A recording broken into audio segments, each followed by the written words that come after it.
Now for the original post. I might have fricked up. Me, male 32, and my best friend Alex, male 32, have been friends since diapers. We're basically family. After college, we both moved back home so we could live at home and get our feet underneath us. Alex started dating Stella, 35F, a lovely girl, around 4.5 years ago, and from the get-go, she seemed to politely dislike me. Aita, why? Oh well, c'est la vie. Alex and Stella moved across the country in 2021 after Stella earned a promotion at work. In 2022, Alex proposed, she said yes, and they set a wedding date for the end of September 2023. I got a save the date card at the beginning of the year, and based on the conversations I had with Alex, assumed I would be in the wedding party, either as a groomsman or the best man, but never received any official confirmation from either of them. Couple months before the wedding, I saw that wedding invitations had gone out on social media and figured mine was en route. It never came. I waited a couple weeks, figured it might have just gotten lost in the mail before I checked in with him. I called Alex and had a brief conversation with him where he was clearly agitated and said he was dealing with a lot, would be incommunicado for the near future, to direct any wedding-related questions to Stella, and he'd call me when things cooled off.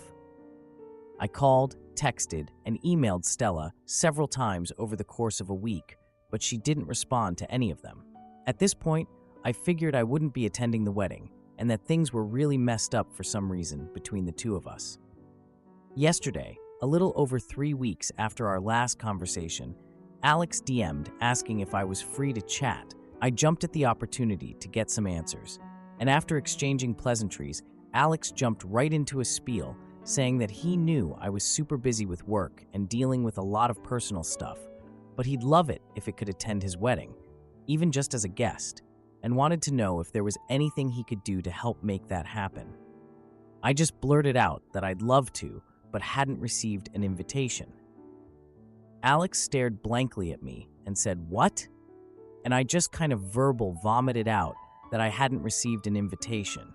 That was the reason I'd called him a few weeks ago, that I'd contacted Stella about it, but she never got back to me and left me on read, and that I had no idea what he was talking about, me dealing with too much to be involved in the wedding.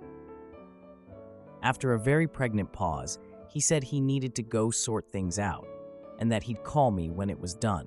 My phone's blowing up since, with wedding attendees asking me what happened and why the wedding might be off now. My girlfriend has reaffirmed to me that I did nothing wrong, but I've had people from all sides saying I stuck my nose where it didn't belong and caused a stink, which is really messing with my head. Am I the idiot? Now for the one-day update, Alex and I texted Tuesday night, Wednesday morning. He said he was handling stuff and asked if I'd be free to talk Thursday afternoon with him and Stella, which I agreed to. This is just a rough summary, and I probably forgot some stuff.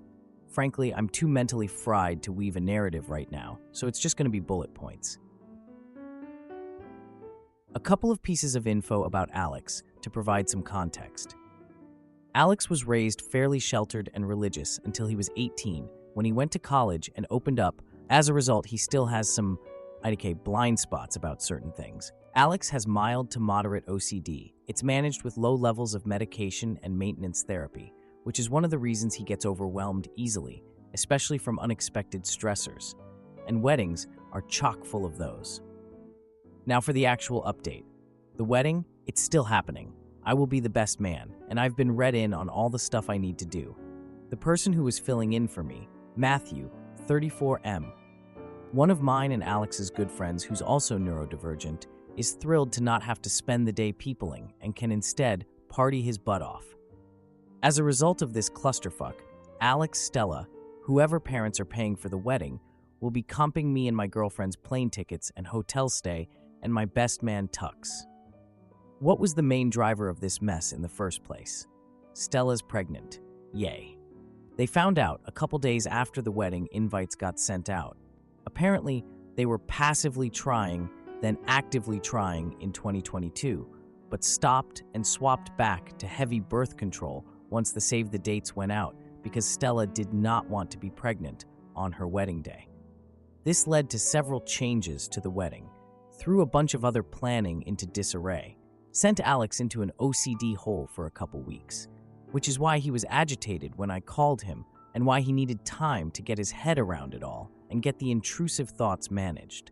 And one of the reasons why Stella ignored, missed my messages/calls.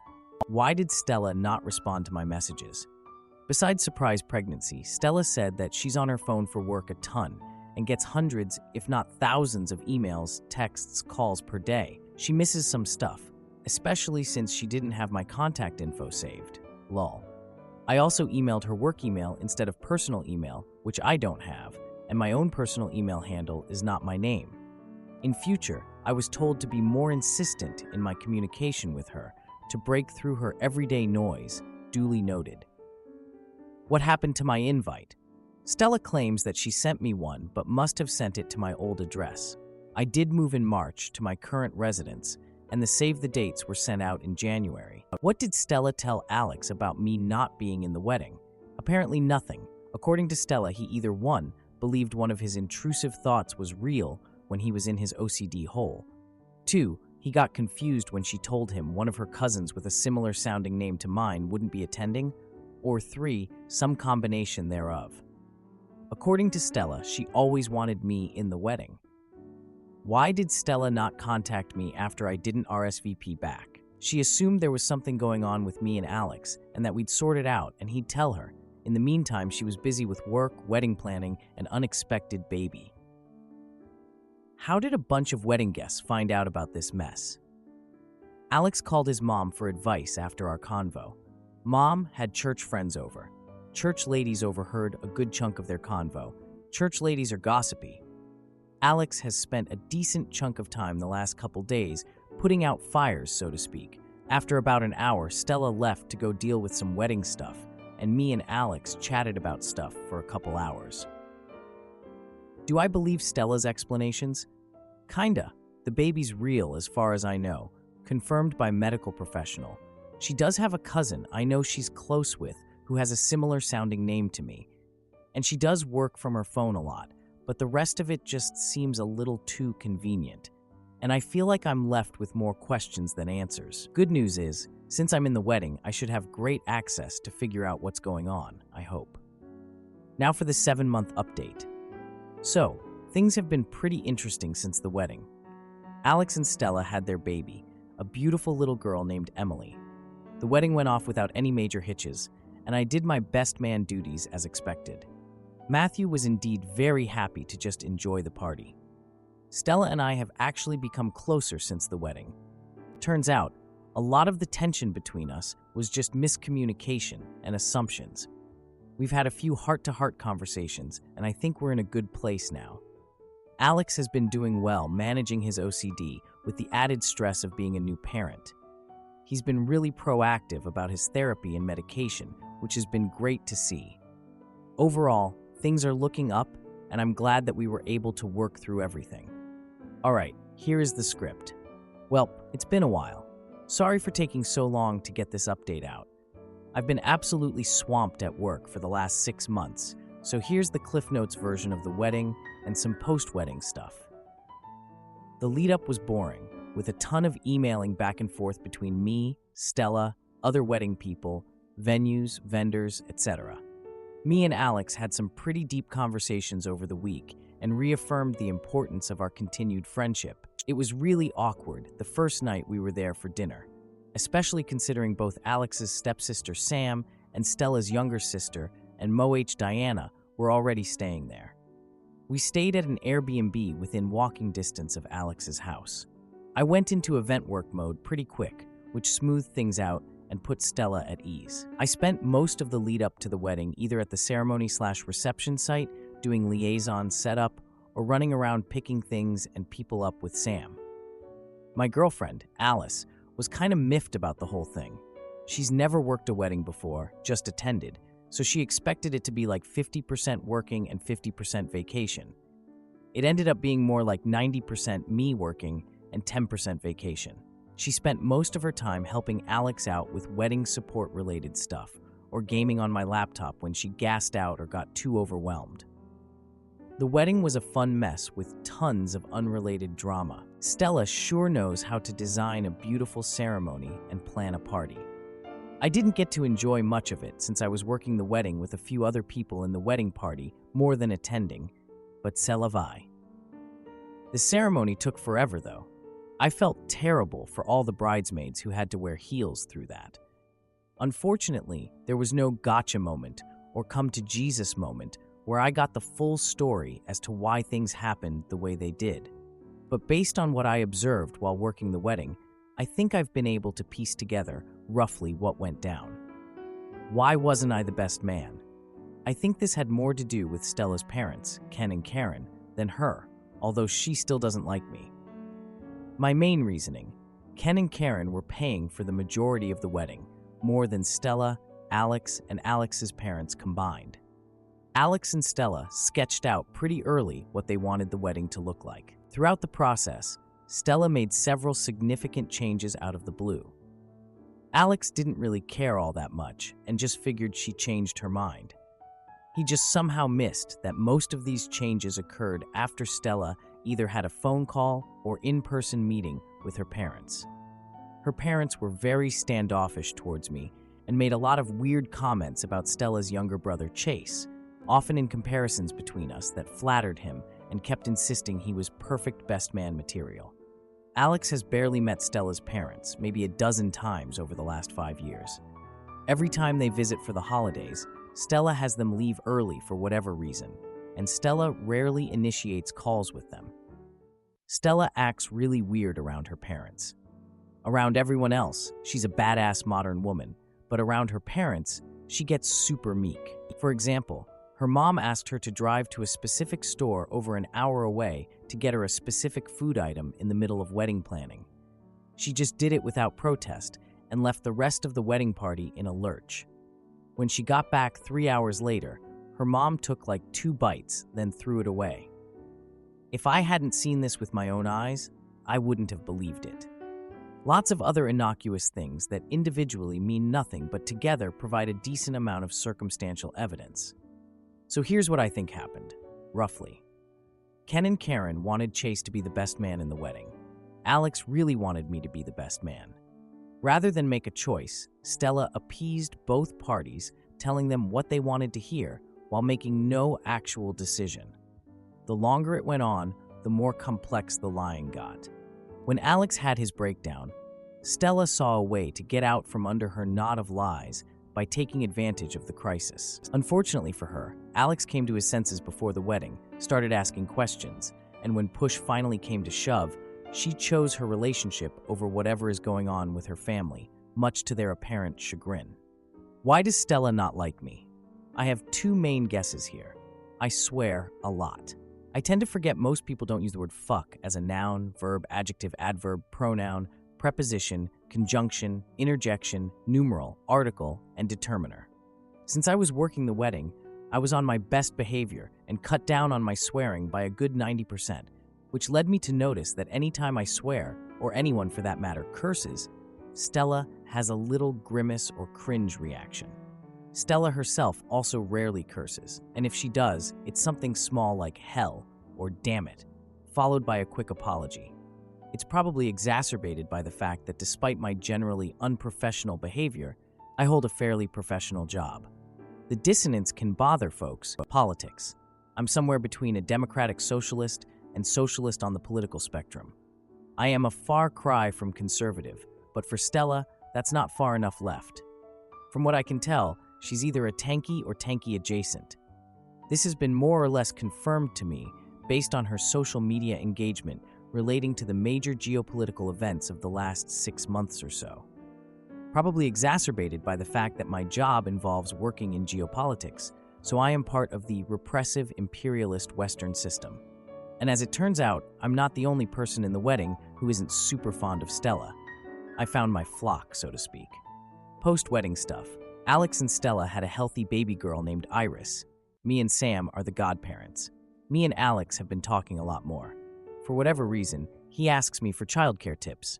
Like, bruh, I'm just as lost as you here. We have set up a weekly gaming session where we're slowly slogging through BG3 with Sam and Matthew. As far as I know, Alex and Stella are in couples counseling, which seems to be helping from my vantage point. Stella was weirdly against it, but Alex pushed for it so he could be a better husband to her, and she relented. As far as I know, Stella's already back at work and on most of her pre-baby schedule.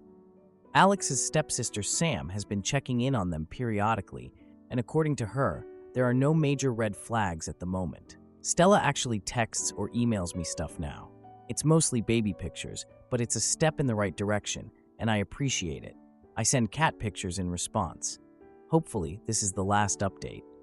My life got far too interesting for that month, and with my current workload, I doubt I could mentally handle more drama. Am I the idiot for refusing to get baptized in my fiancé's church and ending our engagement? I, 35 female, and my fiancé Todd, 41 male, met over a decade ago, and we have a mutual friend group. We started dating last year and got engaged last month. Generally speaking, he treats me like a queen. He spoils me a lot, and I appreciate it always. He's usually respectful and kind, communicative and patient with me. This started to change, and I want to say it started to change once the ring was accepted. I need to be clear, I don't much care to get married. I am perfectly fine with not. My parents aren't married, but they have been in love and together for over 40 years. My siblings are all but one unmarried, but in seemingly happy relationships, each at least for 5 years. But Todd is Christian and is of the mind that two people eventually need to get married to be happy. We talked about it at length, both before we were a couple and after we started dating. I was clear that I don't want or need a ring, but if it's important to a partner I come to love, then whatever. I will do a small wedding. He was overjoyed when he proposed, and I said yes in front of pretty much everyone in our little world, but later said that I didn't seem excited enough and it felt like I didn't want to marry him. I said I love him, and if he wants a marriage, then sure. But to say I want to marry?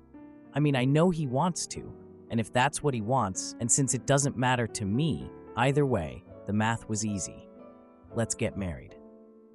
I said it sort of jokingly to lighten the mood, but he didn't like that at all, and nearly every other day he would find a way to ask me if I really wanted to marry him, or he would simply nigh that he feels like I don't.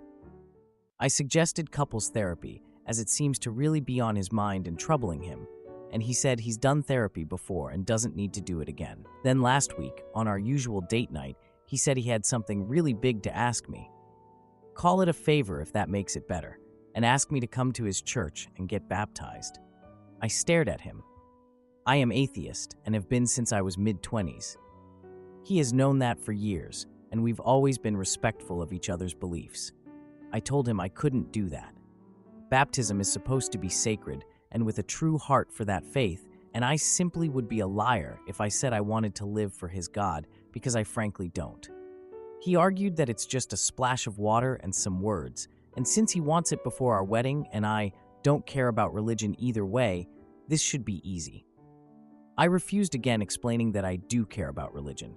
My majors were world religions and anthropology.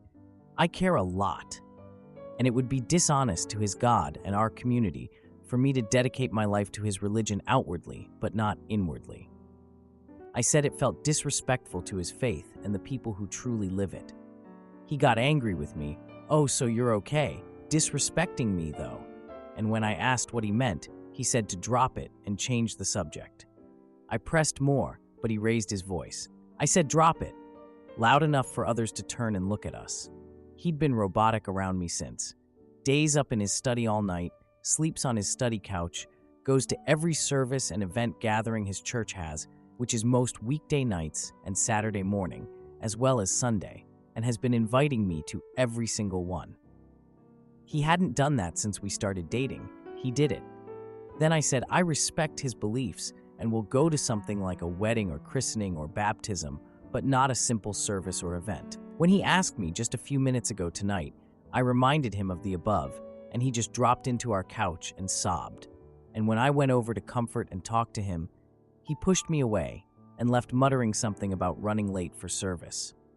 His sister Esther texted me to ask what happened, and I gave a brief summary, and she texted back that I am being a jerk, and one service isn't going to make me burst into flames, and it's important to Todd. So, Am I being a bonehead?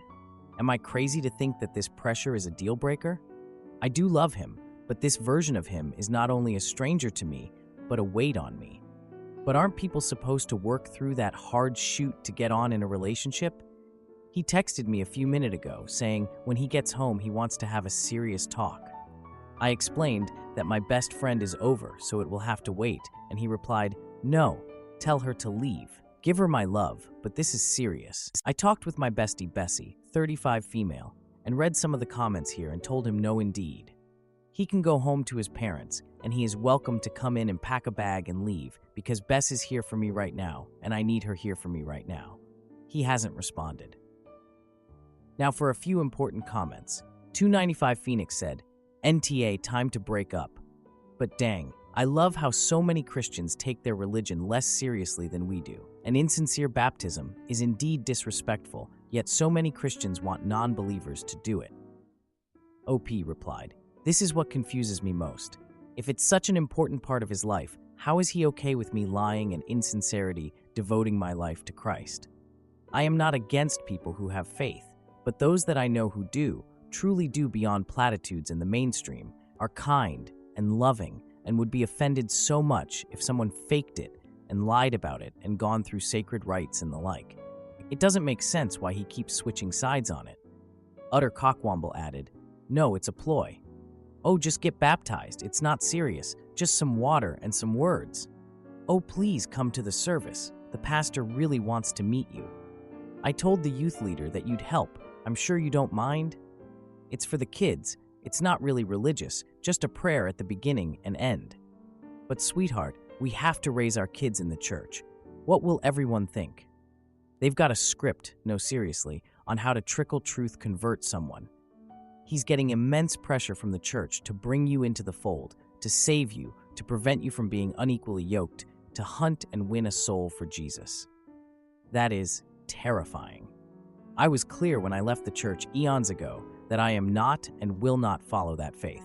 He never hinted once that I can think of to do what you're saying, but it really makes me think this might be exactly what he's doing. I can't get pregnant, so kids are out of the equation, but I couldn't bear it if he tried to push me more into his church life. I'm involved a bit to make him happy. I do help at certain events and such. I have skills they sometimes need, and not at all opposed to a food or clothing or back-to-school drive and the like. I figured it less about it being a church event and more a community event where we helped people. Now for a comment. Yup, for whatever reason, Todd has started to care much more about what the folk at his church think of him than what you think of him. Now for the 7-day update. Last week I posted about a problem between myself and my fiancé Todd, because despite having been respectful of each other's beliefs until now, he is Christian and I am an atheist. He now wants me to get baptized. It came to a head and he stormed out, so I called my BFF to keep me company, since I was pretty sad and emotional.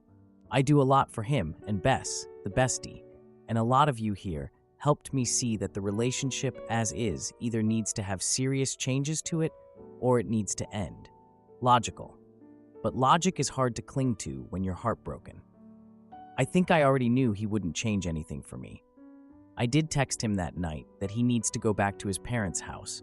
The house we live in is mine, and that I needed space. Guess he and his sister gave his parents an alternate version of events because they came by that night anyway. All of them. His mom, dad, sister, Esther, and him. He had a key, so he just walked in as Bess and I are drinking on the couch watching Netflix. I asked what he was doing here, and his family came into the room behind him. I asked what's going on. The way he looked at me is unexplainable, but his mom pushed by him and just yanked me into a very aggressive hug. She said that they were here to talk as a family and have a family meeting, and then told Bess she needed to leave. Bess refused. His mom turns to me to ask me to have Bess leave. I refuse. It's late, and I'm in no state to talk about anything else. Please leave. It devolves into passive-aggressive disapproval that I won't take guidance from the man I plan to marry. His parents, his father is a pastor, sat down to give me what felt like a whole pre-planned spiel about how I am an adult and need to act like one, and kicking a man out of his home for doing the right thing is a tantrum. His dad once even said that he is so disappointed in me and will be telling my father, also a pastor, about this. Gotta be honest, I was dumbfounded for 85% of this. And then finally, I guess it was the booze, started to laugh and told them to get out. His dad refused and called me volatile and suggested I get counseling. I told him, this is my house and I will call the police and to get the frick out. It was the first time I cussed in front of them. Pearls were clutched, I was called trashy, and Bess held her phone like, okay, I am calling the cops. She asked you to leave. I heard his dad say, you're not marrying that, as they left, and they muttered other hurtful things, making a whole thing of them being sad and disappointed by me. They left. Todd packed a bag and left with them. He continued to text me invites to services. It will help you. Stating that he is concerned about me and the path I am choosing, that his parents aren't sure he should marry me, but he loves me and wants what's best for me. I told him I need space and to leave me alone, but he kept texting. I said that the wedding is off, and Sunday when I got home from running errands, he was on the porch crying. He had a handwritten letter that he wanted to read to me, but I said absolutely not and told him to go away. He kept asking me to think about what I am doing and how my choices affect more than just myself and more. I pointed to my doorbell cam and said I have footage of me repeatedly asking him to leave, and Bess was recording the night his parents and sister, and he ganged up on me. Go. Away. He threw his hand up like he was going to strike me, and I just screamed. I didn't even mean to. It was so sudden, and it scared me. He went to start apologizing, but a neighbor came out to see what was happening, and he just left. I texted him to never come back ever. He is no longer welcome. I will mail his stuff to his parents, but he is no longer welcome on my property ever again. He tried to apologize, but I no longer care to hear any of his words. He did leave his written letter, and I have read it. So has Bess. She keeps telling me it's just manipulation, but it just breaks me. The locks get changed tomorrow. Bess is helping me pack his chute. His father is picking up his stuff tonight. And I am just sitting here replaying the past week and a half in my head over and over. I know it's pathetic, but I am shattered. I haven't been able to really sleep yet, and I feel like I don't even reside in my own body anymore. Just going through the motions. Bess is staying with me. I've been getting texts and social media comments about how disgusting I am, like my notifications just went insane over the weekend. This is just a nightmare, and I'm not even sure how to wade through this. Now for a few comments. Sounds like you dodged a bandolier full of bullets. First trying to force her to convert, then bringing his family to treat her poorly in her own home, then almost went physically, and ultimately trying to emotionally manipulate OP. Give his trash to his father and block all of them. If he goes to your place again, don't engage, just call the police. If they keep pestering you, call the non-emergency line and have the situation written. A 41-year-old man brought his mom and dad to lecture his fiancée. Shoot's wild. I couldn't imagine even doing that at 18. The fact of the matter is, he was planning to convert you from the beginning. Because of course, as the man, he's head of the family. Women aren't fully formed and need guidance. So many ways to manipulate. Proud of you for standing up and making sure you are understood. Yeah, her dad's a pastor. She'll go for it. Am I the idiot for getting a midwife fired after she lied and kept me from my wife during childbirth? I'm active duty military. My wife and I began trying for a baby about 2 years after we got married, and after a few months, she got pregnant with our first child. About 6 weeks after she found out, I was deployed for a 6-month stint. Sadly, that meant I would miss all of her OB appointments except the very first one to confirm she was pregnant. Early in her pregnancy, she decided using a midwife would give her a better birth experience, and I was totally on board because she's the one giving birth, and I wanted her to feel 100% confident in the people assisting. It had also been decided that the people in the room, aside from medical staff, would be me for obvious reasons, and one of our mothers. My mom lives about an hour by car from the base I'm stationed at, while her mom lives a 4-hour plane ride away. Ideally, her mom would be able to get there in time, but she loves my mom too, and was okay with her being there if labor went fast and her mom couldn't make it in time. Fast forward to me getting back from the deployment and her being really close to giving birth. Like due in a week, close. She was supposed to have an OB appointment that I would be able to go to, but ended up going into labor very early on the morning of the appointment. We go to the civilian hospital, and they confirm she's in active labor. I called her mom, who immediately booked a flight that would have gotten her here at about noon. Then my mom, who came to the hospital a few hours later. A while later, the midwife comes in to see my wife and was rude from the start. My wife told her I was back from deployment, and she calmed down a little, but was still clearly not happy I was in the room. Especially once I started cracking jokes to try to distract my wife from the pain of the contractions. Then the midwife glared at me and told me to take this seriously and have respect for my wife while she's in pain. I thought her hostility was weird, but was more focused on my wife and doing all I could to support her. As it got closer to noon, my wife was almost male 9C, dilated, and so I decided not to go pick up her mom from the airport and had her take a cab instead, so I wouldn't have to leave for over an hour to drive to the airport. When her mom did get to the hospital, I left the L&D floor briefly to go downstairs and pay the cab driver so her mom wouldn't need to. As the cab is pulling up, I got a call from my mom telling me the OB and midwife were there, and the baby was coming fast. Of course, I rushed back up there after tossing some cash to the cab driver so her mom and I could be there for the birth. When I got back to the L&D floor, my mom was in the waiting room since she had to step out to make the phone call and also knew she would be waiting outside. I used the intercom to ask to be let back in, and to my surprise, I was denied entry. They said they had an order to not let me or anyone in to see my wife. That was really confusing, so I asked why and was just told I wouldn't be let in and not to tie them up on the intercom or security would be called. So the three of us waited outside since my wife didn't answer her phone as she was actively pushing our baby out. Well, over 2 hours later, she was able to call me back and asked where I had been. I told her the hospital staff wouldn't let me in, but I had been in the waiting room trying to get answers for almost 2.5 hours. Long story short, it was the midwife who told the desk staff that I wasn't to be let back in. She lied and said my wife had reported I was hurtful and she didn't want me there. So not only did my poor wife have to give birth alone and without me or her mom there for support, I missed the birth of my daughter. It meant a lot to me to be there to see my baby come into the world because I missed so much of the pregnancy, and that was ripped away from me because this awful woman didn't like that I never showed up to a single appointment the entire pregnancy, despite being told by my wife that I was deployed. So, with my wife's support, I filed a formal complaint about the midwife, and she ended up getting fired by the OB's office.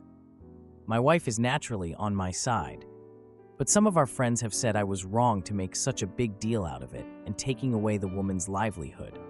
Was I the AH for reporting her, which caused her to lose her job? I'd like the perspective of people outside the situation. Now for a few important comments. RJack 151. Not the idiot. She lied and denied your wife support. She deserved to lose her job. Coppertop TX. She deserves to be brought up in front of her licensing body and be made to answer for her lies. She defied her patient's wishes. She denied re-entry to the patient's support people, and her lies, if they had been reported to OP's command, could have landed him in hot water. 13 bodies. Even if you don't want to get mixed up with lawyers, you need to report her to her licensing board. Every complaint is investigated, and even if nothing really happens with your complaint, it starts a paper trail. Patty Cow. I agree. This is really serious. A midwife has no business interfering like that. I can't get over the friends who think this is no big deal. Mostly valid username. She went against your wife's wishes and made the birthing process more stressful for her. She removed your only opportunity to watch this baby being born. She spread a malicious lie about you being an aggressor to other medical staff who could have escalated by reporting the abuse, which could have impacted your livelihood. So no, frick her. She very much needs to find a different job. Then OP replied, "That's what bothered me the most. It put unnecessary stress on my wife, who already had to go through almost the entire pregnancy without me there. She had both our moms to talk to and see, but that's not the same as a spouse. If my wife had told me she wanted both moms in the room, I would have been a little disappointed at not being there, but I would have respected her choice because at the end of the day, it was her having to do all the work. But she was very clear she wanted me there, and I was denied at the last minute. Midwife should not only be fired, but stripped of her qualification. She should not work again as a midwife, and how she supports herself thereafter is a big who cares question. You frick with people's births as a midwife. You deserve to be out of work. Now for the 7 days later update. We met with the JAG attorney on Monday, and it seems like I have a good case for going after her license, as well as a possible defamation lawsuit. She's a certified nurse midwife, so she has a license that can be revoked or suspended. I'm not convinced it needs to be revoked altogether, but I do think she should be suspended for a while and forced to get more training in her field. The attorney JAG assigned to me is a parent herself and seemed genuinely appalled that someone would have to miss the birth of their child because a member of the medical staff used their influence to deny entry back into the maternity wing. Especially when it's for a made-up reason that could have gotten me in a lot of trouble with the Navy. My wife was able to come with me to the meeting and had a brief conversation alone with the JAG. On the drive home, she told me what they spoke about, and basically the attorney just needed to confirm that everything the midwife said about me being hurtful was false and unfounded. When my wife told her I have never and would never lay a hand on her or my child, she asked if my wife felt any sort of emotional distress about me not being there for the birth. She confirmed that she does, and that's when it was decided that we would try to build a case for more than just possible medical malpractice. We don't care about any monetary gain. If we were awarded anything, it will go into an educational account for our daughter or be donated to a charity. We are in agreement that the midwife should have to answer for what she did, though. She took away a once-in-a-lifetime experience for me. Even if we have more children, I'll never get back the lost experience of not seeing my firstborn come into the world. So, that's where things stand right now. Any further updates will most likely be a long way off, since there's going to be pending litigation soon. Thank you to almost everyone who commented and offered encouragement. It gave me the push I needed to seek out a legal remedy for the situation. My wife and I are truly thankful. Now for a few comments. Julia X1984 said, "Dude, she doesn't need more training. She did what she did out of spite or arrogance, malice, not ignorance. I wish you could press criminal charges for the false abuse accusations." TreeGirl98 added, "Absolutely agree. Navy vet here, she could have seriously fricked up your life and career making false statements like that. That's inexcusable, and she needs to be held accountable. Put whatever money you get into a college fund for your kiddo." Not Sam57 commented, "Her lying about you, harassing your wife, is not due to a training deficiency. It was a seriously accusation that could have gotten you in deep trouble. I doubt this is the first time she's done this. Her license should be revoked."